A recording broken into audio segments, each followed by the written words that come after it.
सब लोगों को भिक्षु बनना है, सन्यास लेना है, ऐसा बिल्कुल नहीं है। देखो त्रिपिटक में हम भी जब पढ़ते हैं ना, first part, second part, third part में जाते जाते मतलब त्याग के बारे में ज़्यादा लिखता है। जैसे यहाँ पे बोला था, हमने बोला कि खुद का रक्षक खुद ही है, मतलब मन ही खुद का रक्षक है। तो ये है ना, जैसे हम कहते हैं कि त्याग के बारे में लिखता है। त्याग मतलब बुद्ध ने बोला था कि त्याग मतलब हम दान नहीं समझते हैं ना। जैसे दान जो है ना, दान भी बुद्ध ने 4 तरीके से बताया है। जो कोई भी 100 रुपये हमने दान कर रहे हैं, मेरे को खुद ही अर्जन किया है, मैंने पैसे कमाया 100 रुपये, 100 रुपये में 25 रुपये दान करना चाहिए, जो और 25 रुपये है मतलब सेविंग्स करना चाहिए। बाकी जो है फैमिली वालों खुद के लिए भी, जो बाकी जब 50 रुपये है खुद के लिए यूज़ करना चाहिए। ये है ना, ये एक स्टेप है। तो इसी के द्वारा जैसे हम धर्म का जो शुरुआत से बात करेंगे ना, पहले तो कोई धर्म नहीं था, मतलब प्राचीन काल में कोई धर्म नहीं था। तो ये जो लोग क्यों लोगों को तो डराने के बाद में धर्म मानने आया था लोगों ने, ऐसा आसानी से कोई लोगों ने धर्म मानने नहीं आया प्राचीन काल से। देखिए धर्म का शुरुआत कुछ ऐसे था कि कुछ लोगों ने आगे का टाइम पे, जब कुछ लोग एक लोग जंगल में जा रहे हैं, तो उसी के जब जा रहे हैं, एक सांप ने इनका रास्ते में ये ऐसे उठ के सबल उठ के ऐसे रोका था रास्ते में। ये जब रोका था उस टाइम पे इन्होंने ना डर के भगवान को बुला पा रहे हैं ना और किसी को बुला पा रहे हैं ना, जंगल में कोई तो है ही नहीं। तो उसी के टाइम पे जब एक बाजपा के कहते हैं ना, जो सांप को बाजपा के आगे सांप को लेके गया था।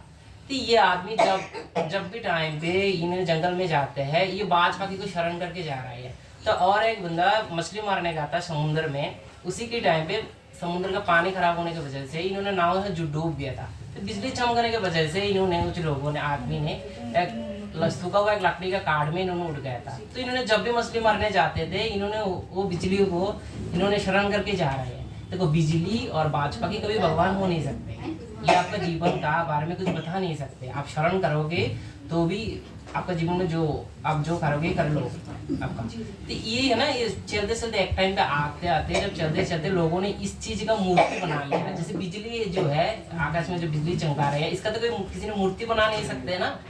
तो इसको कह रहे हैं, इसका आध्यात्मिक शक्ति का रूप में लोगों पर मतलब प्रचार कर रहे हैं उसी के टाइम पे। तो चलते चलते उसी टाइम पे सनातन धर्म का आविर्भाव हुआ। देखो हर एक धर्म कभी गलत नहीं होते हैं जी, हर धर्म में हर एक गुण है। जैसे इसी तरह बुद्ध धर्म में भी एक गुण है। बुद्ध धर्म में हम त्रिविध गुण है। वो क्या क्या है, जैसा हम बोला था कि बुद्धं शरणं गच्छामि, हम बुद्ध का शरण ग्रहण कर रहे हैं। धम्मं शरणं गच्छामि, हम धर्म का शरण ग्रहण कर रहे हैं। संघं शरणं गच्छामि, हम संघ का शरण ग्रहण कर रहे हैं। ये जो तीनों है ना, ये बुद्ध धर्म का मूल मतलब त्रिविध गुण है।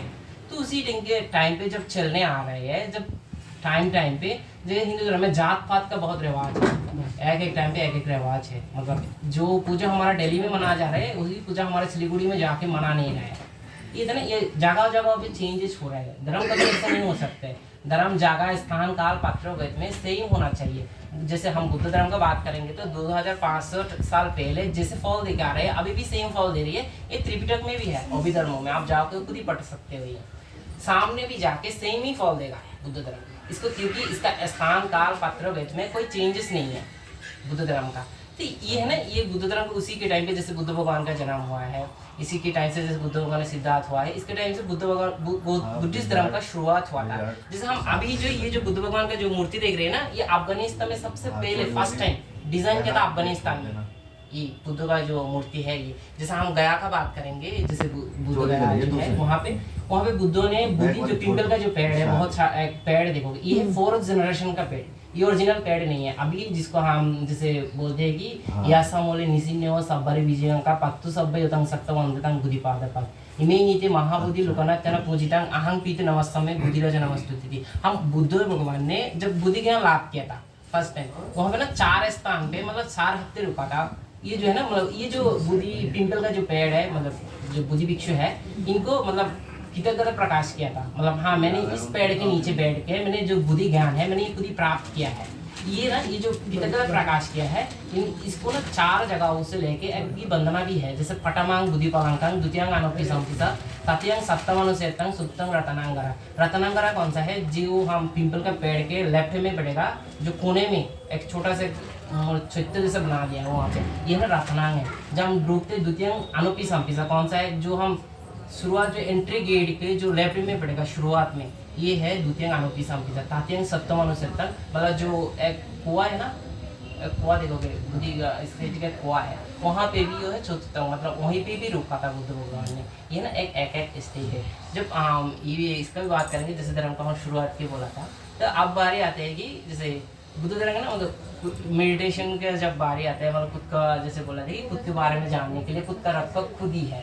जैसे इन्होंने बोला था कि महायान वज्रयान है, जैसे आपने बोला था कि महायान है, वज्रयान है, थेरावाद है। ये बुद्ध धर्म का एक निकाय है, मतलब त्रिपिटक के अनुसार 3 निकाय है।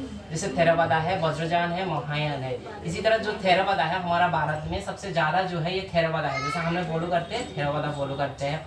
और वज्रयान कौन सा है जी? वज्रयान जो है ये हिमाचल प्रदेश है ना, वहाँ पे वज्रयान और महायान दोनों वहीं पे रहते हैं। देखो सबका जो इंटेंशन है सिर्फ एक ही है, निर्वाण है। मतलब हम जो थेरावाद है इनके इंटेंशन भी निर्वाण है, महायान जो है इनके इंटेंशन भी निर्वाण है, ठीक है। जो वज्रयान है इनके इंटेंशन भी निर्वाण है, ठीक है। ये जो महायान हमसे थेरावाद और वज्रयान से महायान से फर्क क्या है? देखो महायान जो हम थेरावाद है ना, हम मंत्र का कभी चर्चा नहीं कर सकते। देखो हम अभी यहाँ पे जितने टाइम पे जो बोला मैंने, जैसे सूता लेकर आप लोग भी लिया ना सूता, इस टाइम पे हमने जितने भी बोला है ये है सूत्र है। सूत्र और मंत्र फर्क है। देखो हम जब मेडिटेशन की भी हम बात करेंगे ना, मेडिटेशन भी 2 तरह का होता है, एक मनोशास्त्रिक और एक आध्यात्मिक। आध्यात्मिक कौन सा है? जो महायान ने जिन्होंने चर्चा करते हैं, मतलब खुद के लिए चर्चा करते हैं। महायान में जो आध्यात्मिक जो है इसको 3 तरह का बताया जाता है, मतलब अतीत, वर्तमान, भविष्य। मतलब अतीत में क्या करके आया है और भविष्य में आने का वाला समय कैसा होगा, अभी के टाइम पे क्या कर रहे हैं। वहाँ पे सबसे ज्यादा जो प्रायोरिटी दिया जाता है ये है वर्तमान को, मतलब आध्यात्मिक में। जैसे ना ये आध्यात्मिक जो चीज है ये खुद के लिए है और कोई दूसरा पर्सन के लिए यूज नहीं करने के लिए, ये सब त्रिपिटक में लिखा है। मतलब ये जो आप जो आध्यात्मिक शक्ति है यहाँ पे आप और कोई दूसरे व्यक्ति पर यूज नहीं कर सकते हो। ये ना ये महायान और हमसे ये फर्क है। जैसे हम बोला था कि हम कर सकते हैं कि सूत्र पिटक है, क्यों हम मंत्र का क्यों चर्चा नहीं कर सकते? क्योंकि निर्वाण लाभ जब फॉलो करोगे आप त्रिपिटक में अभिधर्म के अनुसार निर्वाण फॉलो करोगे तो आप मंत्र का चर्चा कभी नहीं कर सकते हो। आप जब बुद्धि ज्ञान लाभ को फॉलो करोगे, जैसे बुद्ध ने पिंपल का पेड़ के बैठ के नीचे आप बुद्धि ज्ञान लाभ किया था, तो ये जो बुद्धि ज्ञान को फॉलो करोगे आप पहले से, तो आप मंत्र का चर्चा करना पड़ता है। जैसे आप कभी कभी देखोगे कोई भिक्षु मतलब ऐसे बैठ के मतलब 2-4 दिन 5 दिन ऐसे ही बैठ जाते हैं, तो उस टाइम पे ना मंत्र का चर्चा करना पड़ता है। मतलब जो आध्यात्मिक जो चीज है इसका करना पड़ता है। जैसे हमारा बुद्ध धर्म की भी बात करेंगे तो बुद्ध जीवन का, गौतम बुद्ध का जो जीवन है तो हम इसका एक साइड में रख देंगे, तो बाकी जो मिलेगा ना ये हमारा आध्यात्मिक है। मतलब आध्यात्मिक या कैसे कैसे हुआ है आध्यात्मिक जो चीज है, जैसे आध्यात्मिक रूप में जैसे हम बोले थे यहाँ पे भी बोला था, जैसे यासा बोले निजिनो सब्बरी विजय का पात्तो सभ्य युतंग सत्यम अंधतंग बुद्धिपादपंग, ये है। और एक है करणीय मैत्री सूत्र। इसी की ये करणीय मैत्री सूत्र का जब उत्पत्ति हुआ था तथाकथित समय में, भिक्षु लोगों ने आप सुनोगे कि 3 मास वसवास में पालन करते हैं। उसी के टाइम पे बुद्ध भगवान ने शरणार्थ में गया में, शरणार्थ में जब बुद्ध भगवान ने 50 भिक्षुओं को एक जंगल में भेजा था विपश्यना करने के लिए, मतलब मेडिटेशन करने के लिए भेजा था। उसी के टाइम पे मार जो है मतलब आध्यात्मिक जो शक्तियाँ है इन्हें, वो जो भिक्षु जो है इनको ध्यान नहीं करने दे रही है, यहाँ पे एक ही जगह पे बैठ के ध्यान नहीं करने दे रही है। तो उसी के टाइम पे जो आध्यात्मिक शक्तियाँ जो है वो भिक्षु जो लोग हैं इन्होंने उस टाइम पे चले आ रहे हैं, आधा करने का टाइम पे चले आ रहे हैं। उसी के टाइम पे बुद्ध भगवान ने जो करणीय मैत्री सूत्र है, कैसे जो आध्यात्मिक शक्ति हमारा घर में भी हो या कोई बाहर में भी कोई दुकान वगैरह बिजनेस जगहों पे हो या घर में हो कोई डिस्टर्ब कर रहे हैं, उसी के टाइम पे जो करणीय मैत्री सूत्र पाठ किया ना, जैसे हम कुछ आगे मतलब मैंने पाठ किया था, यह है करणीय मैत्री सूत्र।